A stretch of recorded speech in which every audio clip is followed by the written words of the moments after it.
Hello everyone. बालन सरसित यही एउटा कुरा छ। सुदम गुरुङ जस्तो तपाईहरु जस्तो काम गरिराख्नु एकदम राम्रो काम हो। तर हाम्रो एउटा इम्पोर्टेन्ट कुरो यसमा के छ, हामी 2 सालपछि विदेशबाट हामी घर फर्किँदाखेरि एउटा दुईटा मोबाइल लिएर जान्छौँ, चाहे केही ल्यापटप चाहे केही एउटा सुनको केही थुप लिएर जान्छौँ हामी भनेर, चाहे टिभी जे पनि चिज हामी लिएर जान्छौँ। यसमा चाहिँ एयरपोर्टमा चाहिँ धेरै हामीले गाह्रो दिने काम हुन्छ। हामी कुनै सेल गर्नको लागि लगिरहेको छैन, हामी आफ्नै फ्यामिलीको लागि युज गर्ने, हाम्रो बुवा आमा भाइ बहिनी हाम्रो घरको फ्यामिलीको लागि युज गर्छौँ। सबैले थाहा छ 2 वर्ष बितेपछि हामी जान्छौँ, हामी गएपछि केही राम्रो चिज लिएर जाऊँ फ्यामिलीलाई भनेर। तर हामीले यहाँ एयरपोर्टमा रोकेर धेरै दुःख कुरो हुन्छ, हामीले धेरै दुःख पिरो सहन पाउँछ।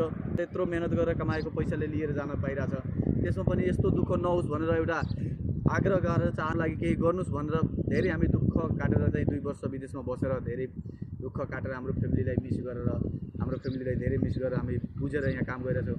यहाँ पैसा पठाउँदा हाम्रो फ्यामिली खुस हुन्छ भनेर त्यस्तै चाहन्छ।